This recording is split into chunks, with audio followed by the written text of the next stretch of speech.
जिसमें सियासी और समाजी शख्सियात समेत मदा और साथी फनकारों की बड़ी तादाद ने शिरकत की। लेजेंडरी अदाकार उमर शरीफ का जस्ते खाकी आज कराची पहुंचाया गया, जिनकी जनाज़ा नमाज़ के बाद तदफीन हजरत अब्दुल्ला शाह गाजी मज़ार के अहाते में की गई, जबकि तदफीन में अवाम की बड़ी तादाद शरीक थी। कब्र उमर शरीफ की मोहियत जर्मनी से कराची पहुंचाई गई थी। जस्ते खाकी कौमी परचम में लपेट कर ईदी सर्दखाने मुंतकिल किया गया था। लेजेंड अदाकार की नमाज़ जनाज़ा दोपहर 3 बजे अदा की गई। मदाहों की जानिब से लेजेंड अदाकार उमर शरीफ की मैयत पर फूलों की पत्तियां निछावर की गई। सूबाई वज़ीर सईद गनी का कहना था कि उमर शरीफ की नमाज़ जनाज़ा अदायगी के इंतजामात मुकम्मल है। उमर शरीफ के वर्सा से मुसलसल राब्ते में है, हर मुमकिन मदद करेंगे। अदाकार दुनिया भर में पाकिस्तान का नाम रोशन करने वालों में नुमाया है। उमर शरीफ है वो उमर भाई बहुत बड़े इंसान थे।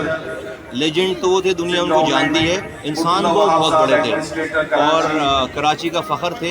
कराची का नाम उन्होंने हमेशा सरबुलंद किया है और मुझे फ़ख्र है कि वो इस शहर से बिलोंग करते थे।